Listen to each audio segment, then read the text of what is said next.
정정순 의원에 대해 체포영장을 청구했습니다. 정 의원은 다음 달 공소시효 만료를 앞두고 기소될 것으로 보입니다. 충북대 일선 소방서장이 부하 직원에게 갑질을 했다는 의혹이 제기됐습니다. 해당 서장은 의혹을 완강히 부인하고 있는 것으로 알려졌습니다. 지난 26일 청주의료원에서 일하는 40대 간호사가 확진됐습니다. 올해 코로나19 의료진이 감염된 것은 이번이 처음입니다. 올해는 독감과 코로나19가 동시에 유행할 수 있다는 우려로 독감 주사를 맞으려는 시민들이 많습니다. 접종비도 차이가 크다 보니 저렴한 곳으로 더 많이 몰리고 여러분 안녕하십니까. CJB 8시 뉴스 시작합니다. 검찰이 회계 부정 등의 의혹으로 수사를 해온 정정순 의원에 대해 체포영장을 청구했습니다. 21대 총선 선거사범 공소시효를 고려해 오늘 체포영장을 청구했다고 밝혔는데 정 의원이 받는 혐의를 크게 3가지로 적시했습니다. 조상우 기자입니다. 그동안 정정순 의원 수사 내용을 철저히 함구해온 청주지검이 형사사건 공개심의위원회 의결을 거쳐 영장 청구 사실을 공개했습니다. 정정순 의원이 8월 중순부터 여러 차례에 걸친 출석 요구에 불응함에 따라 선거사범 공소시효를 고려해 공직선거법, 정치자금법, 개인정보보호법 위반 혐의로 체포영장을 청구했다고 밝혔습니다.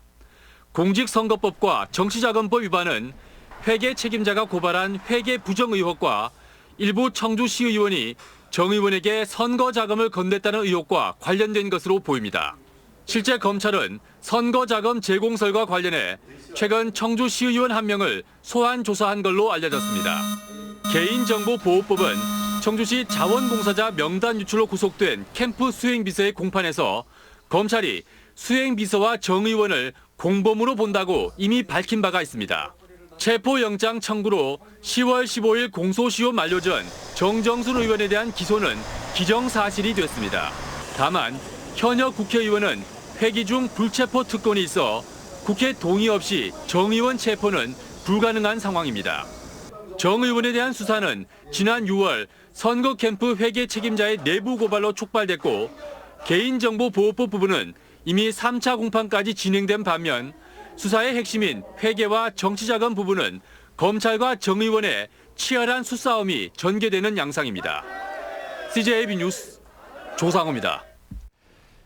충북의 일선 소방서장이 부하 직원에게 갑질을 했다는 의혹이 제기됐습니다. 본청 감찰까지 진행이 됐는데 해당 서장은 의혹을 완강히 부인하고 있는 것으로 알려졌습니다. 박원 기자가 취재했습니다. 지난 7월 충북의 한 소방서는 인근 식당에서 신입 직원 환영 회식을 진행했습니다. A 소방서장과 부하 직원 등 모두 13명이 참석했습니다. 그런데 이 회식 자리에서 갑질이 있었다는 의혹이 제기됐습니다. A 서장이 회식 자리에서 음식을 나눠 먹는 걸 거부한 직원에게 욕설을 하는 등 갑질을 했다는 겁니다. 술자리가 한창일 무렵 냄비에 라면을 끓여 먹는 과정에서 A 서장이 젓가락으로 라면을 떠 직원 B 씨에게 건넸습니다. 하지만 B 씨가 위생 문제 등을 이유로 먹기를 거부했고 이에 A 서장이 라면을 던지고 욕설을 내뱉었다며 B 씨는 소방청에 진정을 냈습니다. 소방청은 A 서장에 대한 감찰을 실시해 품위유지 위반 등을 이유로 도 소방본부에 징계 처분을 권고했습니다. 충북소방본부는 조만간 A 서장에 대한 징계위원회를 열기로 했습니다. 저희들은 이 부분에 대해서 추가적으로 조사를 하지는 않고요. 소방청에서 벌써 이미 조사가 끝났고 그 조사 결과에 의해서 징계 등 인사조치에 대해서 검토 중에 있습니다. 취재진은 A 서장의 입장을 듣기 위해 여러 차례 연락을 했지만 답변을 듣진 못했습니다. A 서장은 감찰에서 라면을 권한 건 맞지만 던지거나 욕설한 사실은 없다며 와전된 부분이 많아 진위를 밝히겠다고 진술한 것으로 알려졌습니다. CJB 뉴스 박원입니다.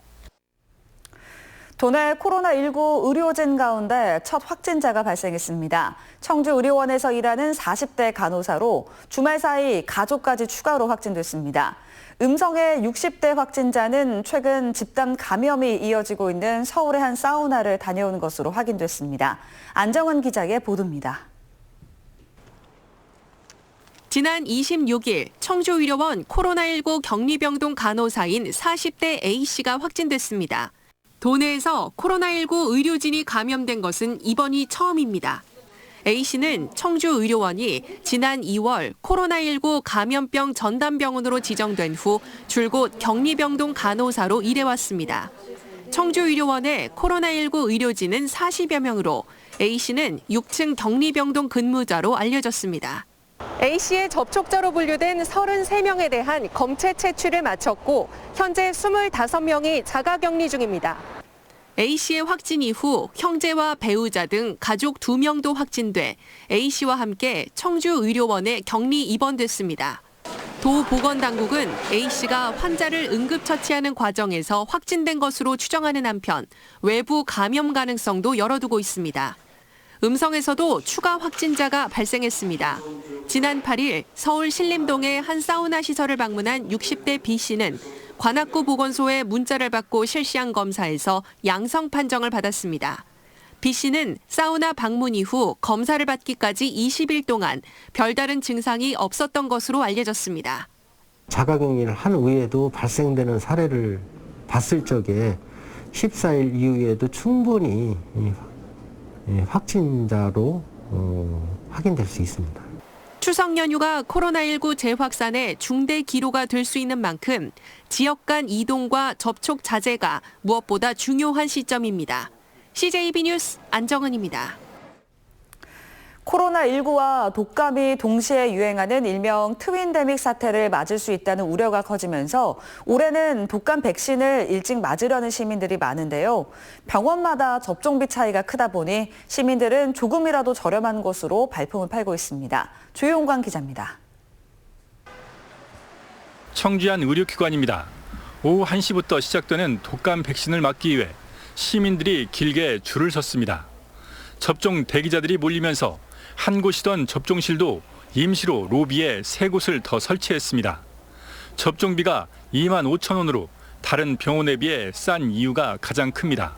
여기는 25,000원씩이어서 저희가 맞기에는 그래도 저렴하고 시간 조금 투자해서 줄 서서 그냥 받기에는 괜찮은 것 같아서 왔어요. 일반 병원은 보통 3만 원에서 4만 원 정도의 독감 주사비를 받고 있습니다. 도매상으로부터 10,000원 후반대의 백신을 공급받아 2배가량의 가격을 받고 있는 겁니다. 일반 시민들은 조금이라도 싼 곳을 찾아다닙니다. 좀 더 저렴한데 맞는 게 좀 더 현명하다고 생각하거든요. 어쨌든 같은 백신이라면 좀 알아보고 전화해보고. 올해는 특히 독감에 코로나19까지 동시에 유행할 수 있다는 우려가 커서 독감 주사를 맞으려는 시민들이 어느 때보다 많습니다. 온 가족이 맞으려면 비용 부담이 만만치 않습니다.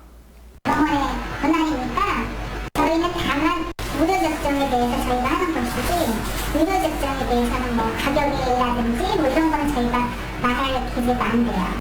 이런 가운데 예년보다 이른 시기에 한꺼번에 많은 인원이 몰리면서 일부 병원에서는 백신이 모자라는 품귀 현상도 우려되고 있습니다. CJB 뉴스 조용광입니다. 충청권이 행정수도 완성과 국가균형발전이라는 시대적 과업을 완성하기 위해 하나로 뭉쳤습니다.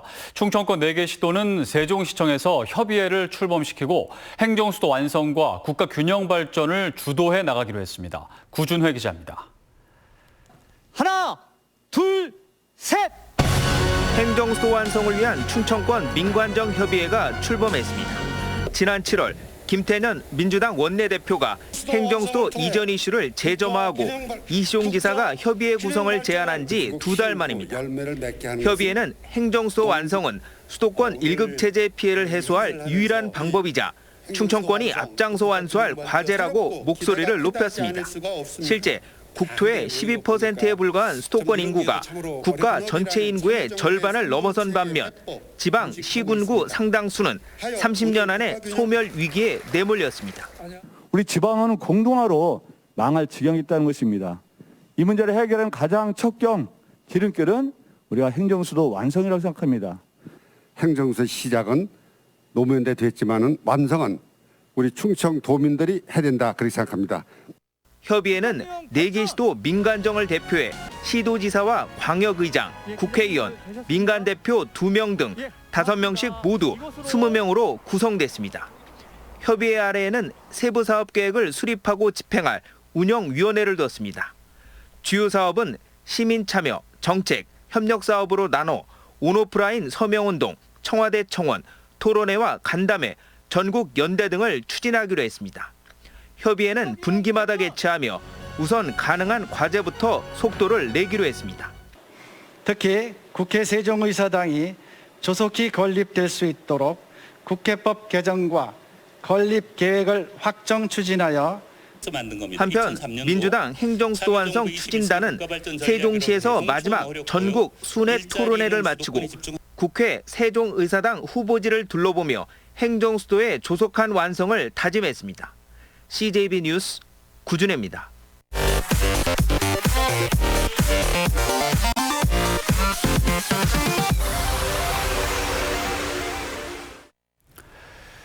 청주시 강내면 다락리와 태성리, 동막동 일원에 추진 중인 청주 하이테크밸리 조성 사업에 주민들의 반발이 계속되고 있습니다. 산업단지 조성을 거부하는 반대주민대책위원회는 지난해 연말 청주시와 의회, 충북교육청에 보낸 진정서에 강내 주민 2,000명 가까이가 서명할 만큼 주민 반대가 심하고 그 여론은 지금도 바뀌지 않고 있다며 사업 철회를 강력히 요구하고 있습니다. 주민들은 하이테크밸리 예정지는 전형적인 농촌마을과 한국교원 등 교육시설이 밀집해 있는 곳이라며 심각한 환경 피해를 좌시하지 않을 것이라고 밝혔습니다. 충청북도 교육청은 정부 4차 추경에 반영된 아동특별 돌봄 지원금과 비대면 학습 지원금을 최대한 신속하게 집행하겠다고 밝혔습니다. 도내 초등학생과 중학생 자녀를 둔 12만 9천여 명이 지급 대상으로 초등학생은 1인당 20만 원을 추석 전에, 중학생은 1인당 15만 원을 10월 8일까지 스쿨뱅킹 계좌로 입금하기로 했습니다. 미취학이나 학령기 학교 밖 아동은 교육지원청에서 별도의 신청을 받아 지급할 방침입니다. LS 일렉트릭은 에너지 저장 장치 ESS 화재의 원인 중 하나인 배터리 과열 현상을 원천적으로 예방할 수 있는 솔루션을 개발했다고 밝혔습니다. 리튬이온 배터리는 대체로 0도를 기점으로 성능에 문제가 생기기 시작하는데 LS 일렉트릭이 개발한 솔루션은 40도 직전부터 알람, 위험 경고를 한 뒤 운영 시스템을 강제로 정지시켜 화재는 물론 배터리 손상까지 예방할 수 있도록 했습니다. 향토기업인 충북소주 임직원들이 오늘 청주 육거리 시장을 찾아 추석맞이 장보기 행사를 펼쳤습니다. 충북소주는 코로나19로 어려움을 겪는 지역의 소상공인들을 응원하고 전통시장 애용 분위기를 확산하기 위해 임직원들이 온누리 상품권 1,000만 원을 구매해 추석 전통시장 장보기에 동참하게 됐다고 밝혔습니다. 정의당 남부 3군 지역위원회는 지난 25일 밤 농협 영동군 지부 앞에 게시한 박덕흠 의원 사퇴 촉구 현수막이 누군가에 의해 도난당하는 일이 벌어져 경찰에 절도와 재물 손괴로 신고했다고 밝혔습니다. 정의당은 정당 현수막은 정치 중립 의무에 따라 사전 고지 후 수거를 하도록 돼 있는데 지자체로부터 전달받은 바가 없다며 개인이나 특정 조직이 무단으로 철거를 했다면 명백한 범죄 행위라고 주장했습니다. 이상으로 CJB 8시 뉴스를 모두 마칩니다. 시청해주신 여러분 고맙습니다.